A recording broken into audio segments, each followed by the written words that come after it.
Have you ever wondered why oil and water don't mix, but still milk exists?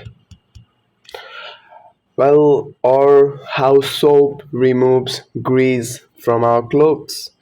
Well, today we are going to understand emulsification and demulsification, not just definitions, but the real science behind them. So, coming to our first question, why oil and water never mix, is a very basic rule in chemistry. We all know that water is polar by definition, and what exactly is polar is when you and oil is non-polar, and there is a very general rule in chemistry which is like dissolves like. It means that polar will only dissolve another polar and the non-polar will only dissolve another non-polar. In this case, the oil molecules attract oil and the water molecules attract water, so they refuse to mix. That's why when you pour oil into water, they separate into two layers. And bipolar, which is a topic of chemistry again, it means that if you take a high uh, H2O molecule, there's always there's a difference of electronegativity, and that electron difference of electronegativity creates attraction that is sometimes not very stable, so that when this attraction is much more than the other side, if suppose if there is F1 and there is F2, if they are not same, then they will create a polar molecule. So that is what polar means. I hope you understood it properly. That's not the case today. So we have understood why oil never mixes in water. So why does it happen? Um, well, introduction to emulsification. Emulsification is the process of mixing two immiscible liquids like water and oil into a stable mixture. Like,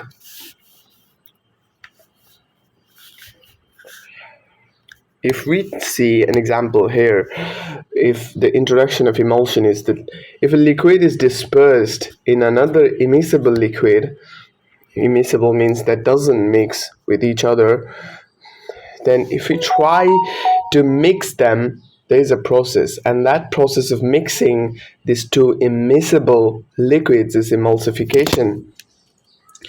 And there are two types of emulsification. One of them is oil in water and water in oil, and this two type of emulsification exists. In the first one, it is the oil works as the dispersed phase and the water works as the dispersed medium, and exactly the opposite in the second one. And in the first one, oil droplets are dispersed in water. As you can see that oil is the dispersed phase, and the example goes by milk, which is an avid example that we look at. Why do you think milk exists even though there is water and oil? It is because of an emulsifying agent, or a process called emulsification, that enables two immiscible liquid to come and mix together. So that is the case exactly. And in the second type, we have an example of cod liver. And if it is hard to understand, we can also take the example of butter. Imagine butter. It is water in oil. What happens in butter is that water is the dispersed phase and the oil is the dispersed medium. So,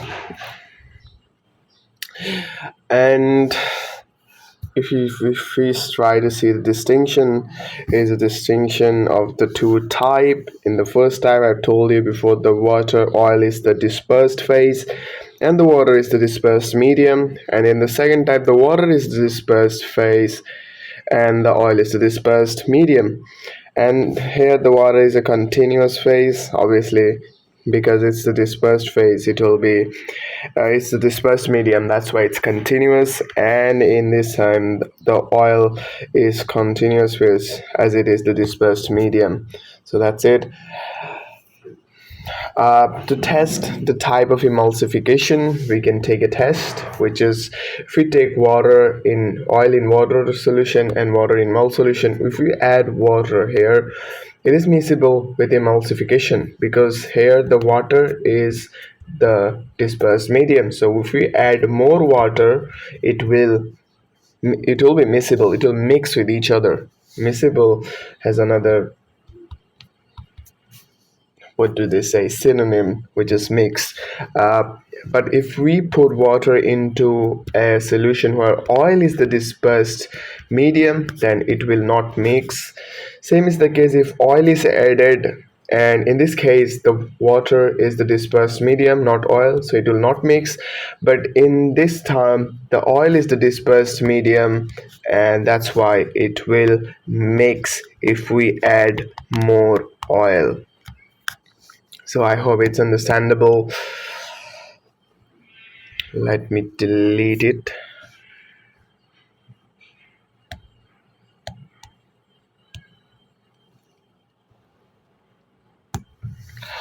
And in here we have the preparation of emulsion. Suppose we take a water and we mix it with oil. You'll see there's two layers and they don't mix. But if we put emulsifying agent, they will eventually mix. So what is an emulsifying agent, you may ask?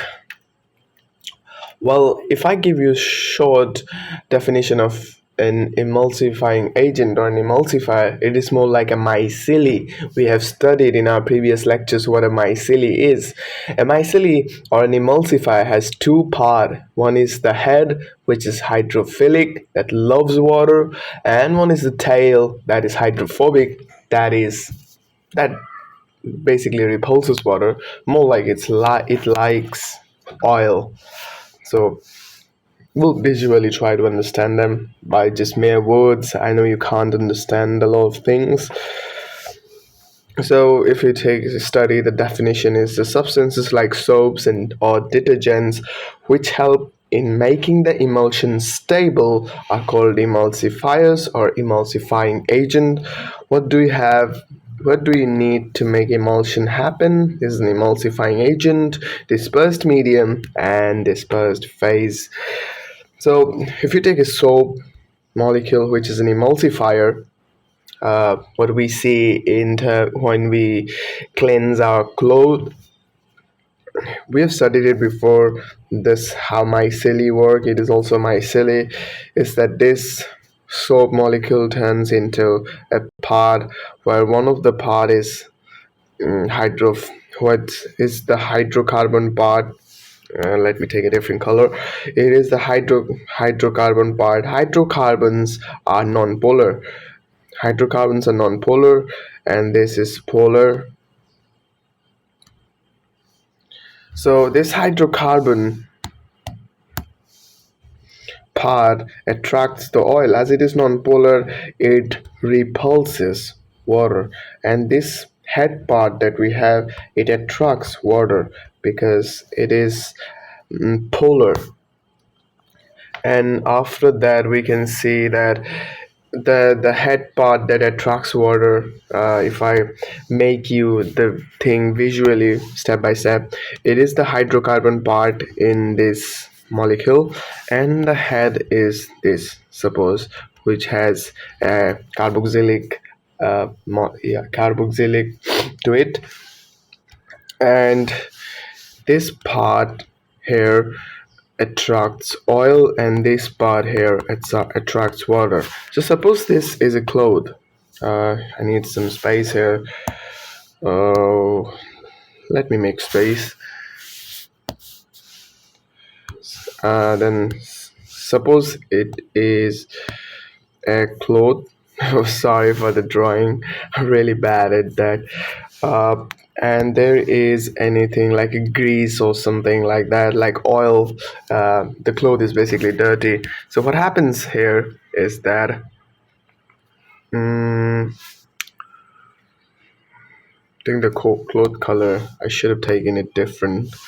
It would be much easier to explain if the color was different. If we take a different color for the grease as well, then what will happen is that, as we know that this part attracts oil and this part attracts water, what will happen is this part will try and attach itself to a to the grease, which is the oil part, and the head part, if you take it like that, it will attract the water molecules in cleansing the cloth, and thus it will create a micelle like that, and it will take the molecules away from the cloth, and thus we get a clean clothes. So the properties of emulsion, these are important, obviously.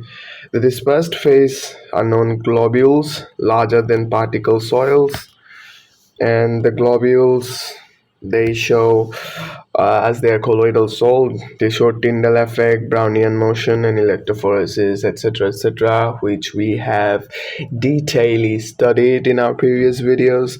And the globules is positively charged, we know that. And that's it for the emulsification.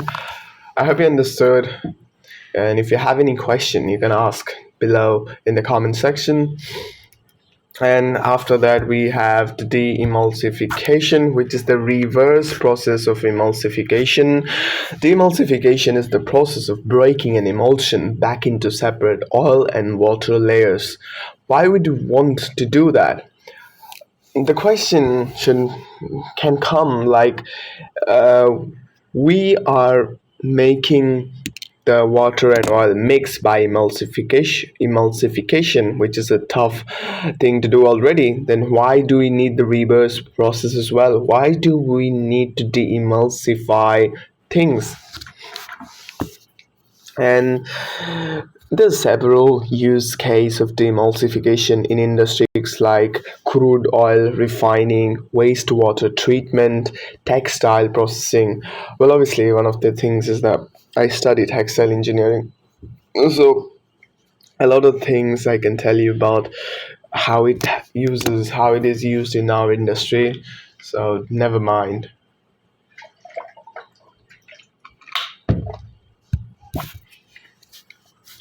So in these industries of crude oil, wastewater management, textile processing, we need to separate oil from the water, and that's how we get this process of demulsification, where we break down things. Obviously, demulsification, it is a process of breaking down emulsion into yield constituent liquid. Constituent means the breaking down, which, like, if there's a mixture, it breaks down into water plus oil, which is creates a separate layer. And emulsion can be broken by heating. If you heat milk and if you heat milk, these are already emulsified. And if we put heat or we cool them down, it will break into fat, which is the water part, and the oil, which is it's the fat, which is the oil part, and the water, which is obviously water.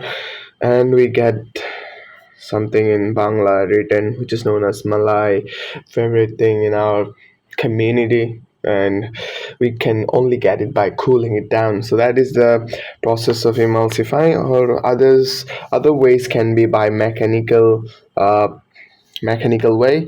Mechanical first destruction of emulsifying agent. If we put this soap kind of molecule into an acid, it will create the carboxylic acid, and in this term we can also get carboxylic acid if we put it again into another acid. this sodium carbonate, this sodium carbonate that we have, we can get carboxylic acid. Well, these are terms normally used in organic chemistry. Well, I will try to make a series in organic chemistry as well. It is in my syllabus, and as well as I'm very, very good at organic chemistry, to be honest. Just a disclaimer. Uh, so, this strong electrolyte, it again turns into a mycelium. We've studied it, and this is a strong electrolyte, the sodium carbonate, and this is a weak electrolyte. So what happens when you go from a strong electrolyte to weak electrolyte is that the attraction, it fades, and what happens is the hydrocarbon attaches itself to water, and the head part, the high sorry for the mistake again, the hydrocarbon, as it is non-polar, attaches itself to the oil, and the head part, carboxylic part, attaches itself to the water. And we know what this is. This is the mycelium that we have studied, which has a hydrocarbon part and the head part like that. And this repulses water, and this part attracts water, and that's how the demulsification happens. That's how the demulsification happens. After that, we have the applications of colloid. Well, applications of colloid is something that you can study by yourself. I think it is something to be studied on your own. But these are some images that can help, which is like how it is used in the smoke precipitation, how dust, we reduce dust, how it is used in artificial rain, and how it is used in the river. So that's it, and there are some important topics as well. The applications of colloid, how it is used in medicine, food industry, industrial use, and water treatment. I hope you'll be able to study them by yourself. So yeah, that was it. If I have anything else to add, the application in textile industry is in spinning oils, dyeing auxiliaries, and finishing chemicals. This demulsification process is used. It is used in spinning oil, dyeing auxiliaries, for uh, and finishing chemicals. During the water waste treatment, we often need demulsification to remove oil containers.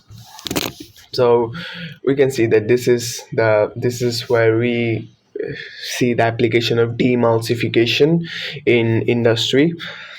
So yeah, that was it. So next time when you see milk, mayonnaise, or even soap, remember you're looking at emulsification in action.